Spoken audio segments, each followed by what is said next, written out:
I'm pregnant." Victoria's voice rang through the living room, dripping with satisfaction as she caressed her still flat stomach. "And as your father's widow, I've decided his fortune will go to my child, my true heir." The crystal tumbler in my hand felt suddenly heavy as I watched my stepmother's lips curl into a triumphant smile. The same living room where I'd spent countless evenings with my father now felt foreign, filled with relatives who shifted uncomfortably in their seats. My name is Alexandra Morgan, and at 28, I was watching my stepmother of 3 years attempt to erase my father's legacy with a single announcement. Dad had passed away 6 months ago, and Victoria had wasted no time asserting her control over everything he built. "Alexandra," she said, my name rolling off her tongue like something distasteful. "I know this might be difficult for you to accept, but surely you understand that your father would have wanted his grandchild to inherit everything." I met her gaze steadily, though my heart was pounding.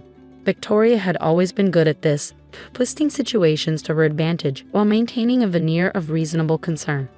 She perfected that act while dating my father, playing the role of caring stepmother-to-be. My father's wishes were quite clear in his will, I said carefully, setting down my glass. "The company. The will can be changed," Victoria cut in smoothly. "As his widow and the mother of his unborn child, I have certain rights. My lawyers have already begun the process." The room fell silent. I could feel my Aunt Eleanor's sympathetic gaze from across the room, could see my cousin Michael's hands tighten into fists, but no one spoke up. Victoria's influence over the family had grown steadily since my father's death, aided by her control of the purse strings. What Victoria didn't know, what I kept carefully hidden, was that my father had seen this coming. The night before his cancer took a turn for the worse, he called me to his study. I remember every detail, the smell of his favorite leather chair, the way the lamplight caught the silver in his hair, the intensity in his eyes as he handed me a small key. "Alexandra," he'd said, his voice weak but urgent, "there are things you need to know. Things about the company, about Victoria. The key opens a safety deposit box at First National. Whatever happens, don't let her know about it until the time is right." Now, watching Victoria hold court in my childhood home, I thought about that key safely tucked away in my apartment. I hadn't visited the safety deposit box yet. Something in my father's tone that night had told me to wait, to be patient. "Of course," Victoria continued, settling back into my father's favorite armchair like a queen on her throne. "I'll make sure you're taken care of, Alexandra. A modest monthly allowance should suffice. After all, we wouldn't want you to struggle." The condescension in her voice made my blood boil, but I kept my expression neutral.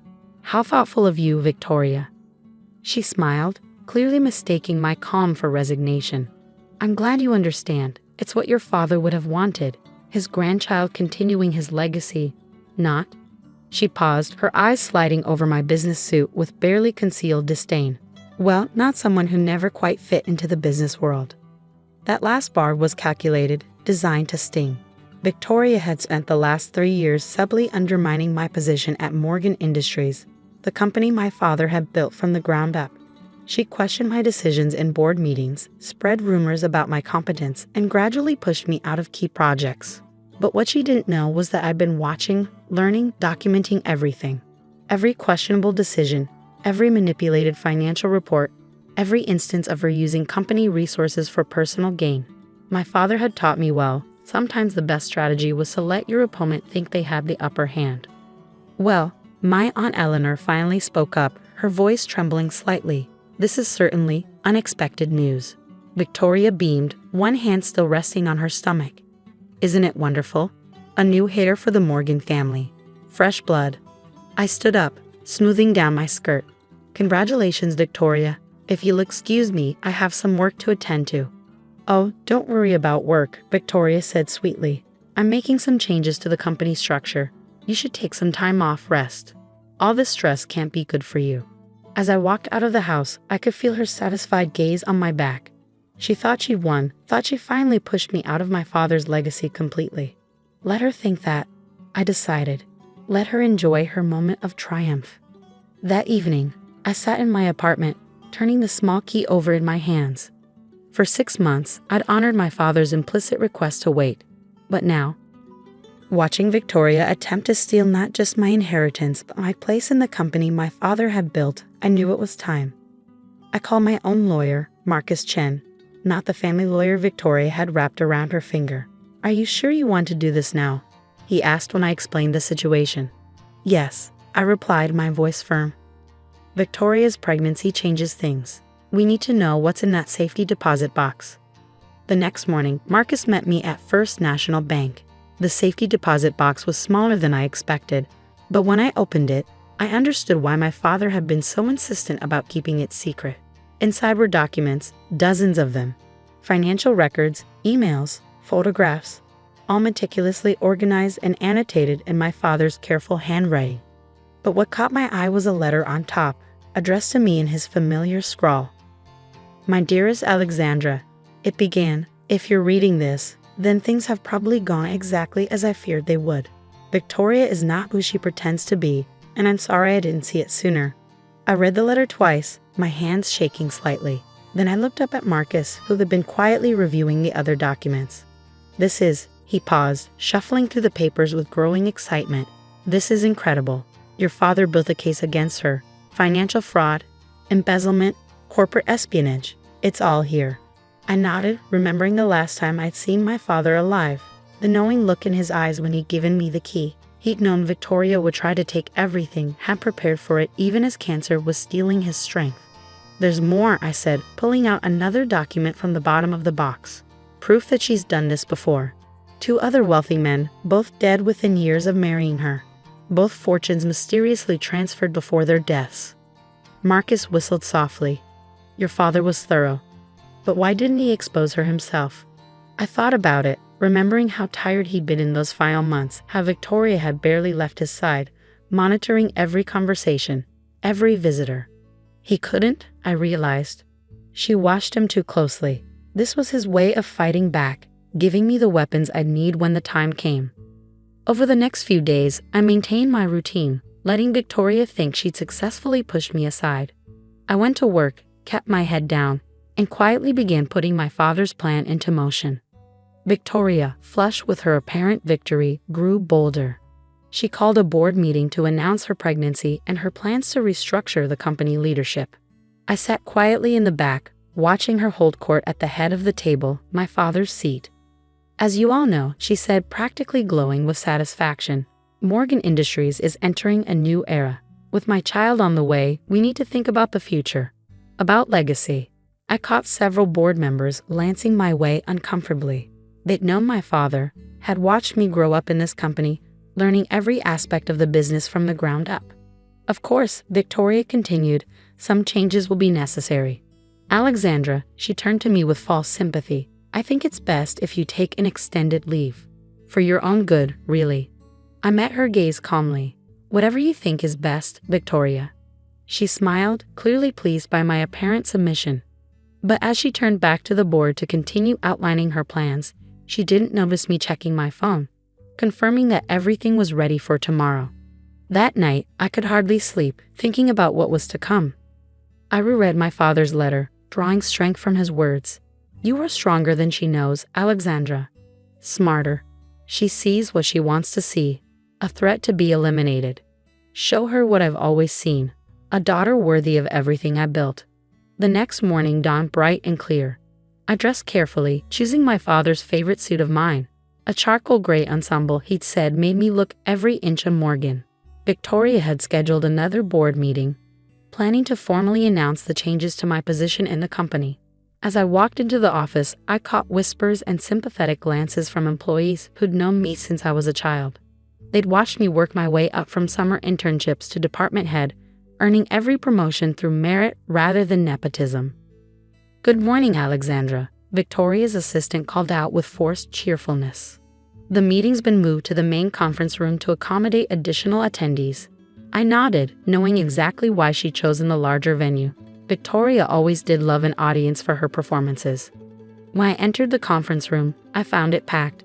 Not just board members, but department heads, legal teams, and even some major shareholders.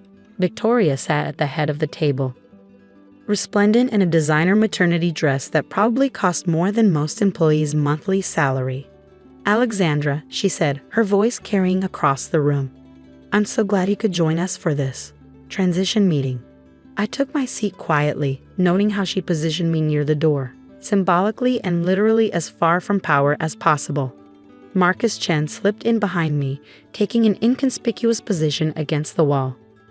As you all know, Victoria began, standing to address the room.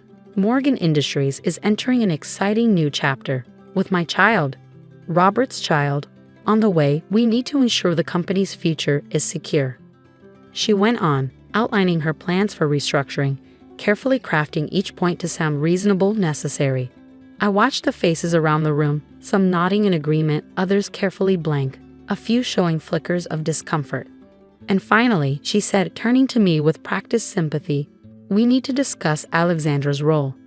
While we appreciate her efforts over the years, it's time for a change in leadership. Effective immediately. Actually, I cut in, my voice clear and steady. I think it's time we discussed your role, Victoria. The room fell silent. Victoria's smile froze, a hint of uncertainty crossing her face before she recovered. Alexandra, dear, she said smoothly, I know this is difficult, but…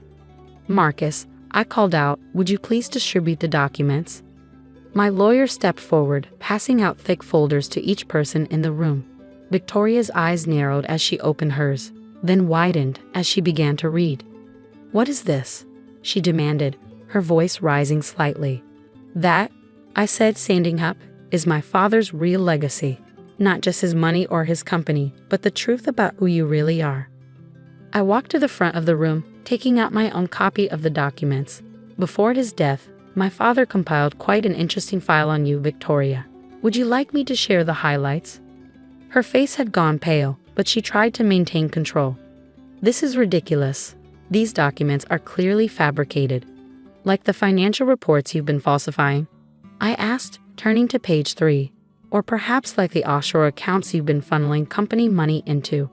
The same pattern you used with your previous 2 husbands before they conveniently passed away. Gasps echoed around the room. Victoria's hand trembled as she flipped through the pages. This proves nothing, she snapped, but her voice had lost its usual confidence. Actually, Marcus spoke up, it proves quite a lot. Financial fraud, embezzlement, possible criminal conspiracy. Mr. Morgan was very thorough in his documentation. I turned to address the board members directly. My father knew what Victoria was doing.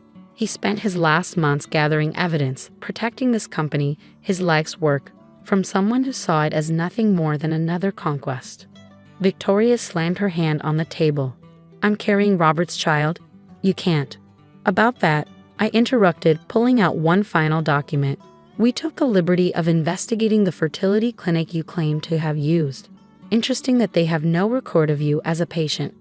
The room erupted in murmurs. Victoria's face contorted with rage as her carefully constructed facade began to crumble. You little bitch, she hissed, quiet enough that only I could hear. You have no idea who you're dealing with. I leaned closer, keeping my voice equally low. No, Victoria, you had no idea who you were dealing with. You saw what you wanted to see. A naive daddy's girl you could easily push aside. That was your mistake. Turning back to the room, I raised my voice. I've already provided copies of these documents to the SEC, the FBI's Financial Crimes Unit, and the District Attorney's Office. Victoria isn't just losing her position here. She's facing serious criminal charges. The next hour was chaos. Security escorted Victoria from the building as she screamed threats and accusations. Board members huddled with legal teams, reviewing the evidence. Throughout it all, I maintained my composure, just as my father had taught me. Later that evening, as I sat in my father's old office, my office now, I found myself looking at his photo on the desk. The same knowing smile I remember from our last conversation seemed to shine back at me. You were right, Dad, I whispered, running my fingers over the frame. She never saw it coming. The weeks that followed were intense.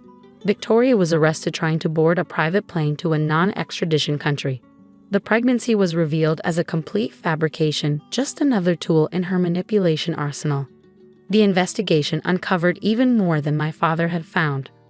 A pattern of fraud and deception stretching back years.